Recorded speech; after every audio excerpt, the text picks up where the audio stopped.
sector. So the orderly liquidation authority may find itself in a situation where several of such orderly liquidations have to happen all at once. Now that is systemic risk, which is the fact that a lot of liquidations may be taking place, but there may be very few buyers in the system out there.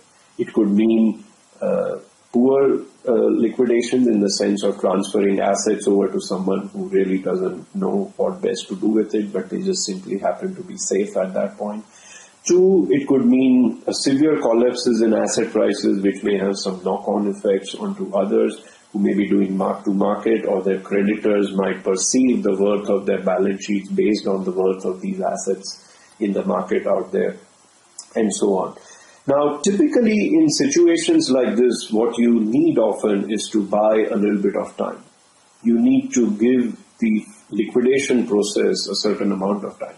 Even individual bankruptcies of large corporations sometimes end up taking 12 to 24 months if it's a large airlines or something, because you just have a lot of fleet, lots of different businesses which are part of the overall conglomerate to liquidate. So I think this is one important aspect that is somewhat understated in the Dodd-Frank Act. I don't think it provides any clear plan as to how to deal with this situation. And what is more, it puts some important brakes on the emergency services that might be needed to buy some time during that liquidation process. Let me explain. What is the easiest way to actually buy some time for liquidation would be to tell the creditors that I have a conservative valuation of this collateral. It's, let's say my assessment is 80 cents on a dollar. Regardless of when I liquidate the collateral and how much I get for it, I'm going to give you 80 cents per dollar now. Now you go and continue with your business as normal while I'm taking over this failed institution into some bridge entity that I'm going to resolve over time. Now, where did this 80 cents on a dollar come from? Most likely it has to come either from an explicit resolution fund for which you've collected some money upfront before, or it has to come basically as a lender of last resort operation from the central bank. Now, why the lender of last resort? Because the ideal way to do it would be not to simply pay off this 80 cents on a dollar, but treat it simply as a conservative additional payment. Now, if the collateral, underlying collateral or the failed entity when liquidated produces 90 cents on a dollar, you should transfer that additional 10 cents dollar back as well. But if for whatever reason the collateral only fetches 70, then you should have a clawback on that 80 and bring back the 10. So as a result, this essentially looks like a liquidity provision or a temporary cash infusion into the banking sector, making it fully clear though that they are the ultimate bearers of the liquidation risk, but not necessary. The system doesn't have to freeze until those liquidation values are actually realized. Now, the resolution fund is not being put in place because no taxes are being levied based on systemic risk, etc. The plan is to collect the taxes ex post. But then how is the resolution fund going to come in place without taxpayer funds? I think so. So there's a certain amount of internal inconsistency in the Dodd-Frank about this. Second, the Dodd-Frank Act, perhaps as a response to the support provided by the Federal Reserve under its emergency powers of the 13(3) part of the Federal Reserve Act, the Federal Reserve provided support to Bear Stearns AIG, primarily acting as a sort of a stopgap, taking on credit risk on these assets in the process and not passing on any haircuts. The creditors were made whole in these resolutions. It doesn't have to necessarily be done that way. But you can see that if you don't have a resolution fund, then you do need the lender of last resort to come in and now provide that emergency liquidity. But the Dodd-Frank actually puts some very important restrictions on the Federal Reserve in doing this. In particular, the part of 13(3) that allows the Federal Reserve to lend through its discount window or emergency facilities to individual non-bank institutions is going to be now explicitly removed.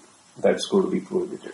So one, it means if you have a substantial failure that has the possibility of knock-on effects on others, not only do we not have a resolution fund in place, we've actually now prevented the emergency fire services from coming into play.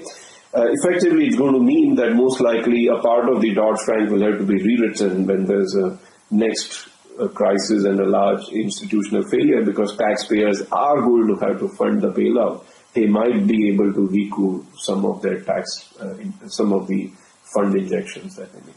The second point I would stress on resolution, which is a bit forward-looking, is that, as we discussed, a lot of the derivatives are being proposed, the standardized ones, for moving on to a centralized platform.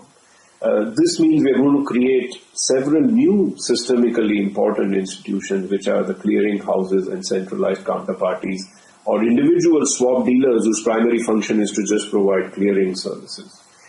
Now, what are these entities? Many of them are going to be non-banks. Now, they could all set up themselves as a bank so that they do have access to the Federal Reserve discount window, but then it once again sort of goes against the spirit of the Dodd-Frank, which was not to support sort of non-bank institutions.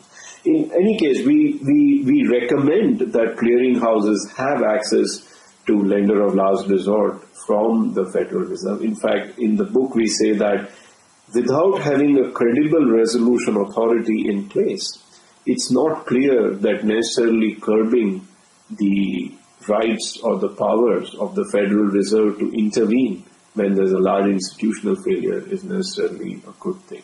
It might look like a terrible thing ex post, but if we were not able to provide the support, we might just see a rerun of Lehman Brothers all over again.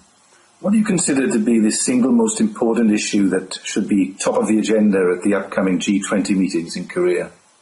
I think it's extremely important to get some agreement on how we are going to resolve the large, complex financial institutions that have an international presence.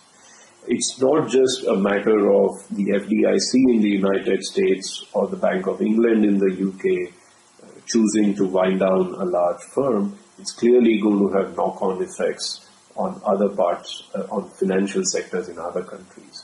So they need to have a certain agreement. I think we have a bit of a discord right now, not a full discord, but I would say at least a conceptual discord where authorities in the UK and the Europe are leaning more towards a bail-in or sort of a conversion of debt into equity as a way of buying some time. The US seems to be going more in the direction of simply having an orderly liquidation process, the way FDIC is used to dealing with banks. However, FDIC does have in place a plan to actually create certain bridge entities, which are only going to be liquidated over time. I think the key question is, when you need to liquidate someone over time, how do you ensure their efficient operation?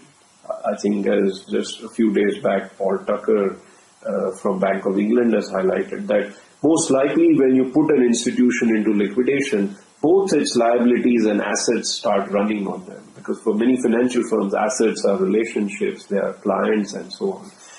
Would clients want to continue doing business with an entity whose entire purpose is to basically liquidate it over the next 6 months? The relationship is no longer that valuable. Most likely they would just want to terminate it upfront and switch to someone else. Now that basically means a liquidation and a willing liquidation from the assets and the creditors themselves. But if there are some knock-on effects, one needs to worry a little bit about that happening too soon. I think the bail-in idea or the conversion of debt into equity is a way in which you recognize that the institution is in trouble, but basically reduce the extent of liabilities or debt that it has, essentially by wiping out equity, but then switching the creditors to be playing the role of equity, the subordinated. My sense is probably some sort of hybrid solution might be desirable over here. I think it's a good idea to have a liquidation plan, but you do need to buy time. As I've said before, either you need a resolution fund to buy time, or you need a lender of last resort authority to buy time, or you need something like a bail-in procedure to buy time. Now, I think at the G20, if possible, they should certainly bring this to the table. The issue is, though, that this is such nuts and bolts of the international regulation that I wonder if it's best discussed by politicians or whether it is best discussed through a meeting of central bankers and the resolution authorities. But I think it's worthy of discussion. Acharya, thank you very much for taking the time to talk to us today. Sure. Thanks, Viv.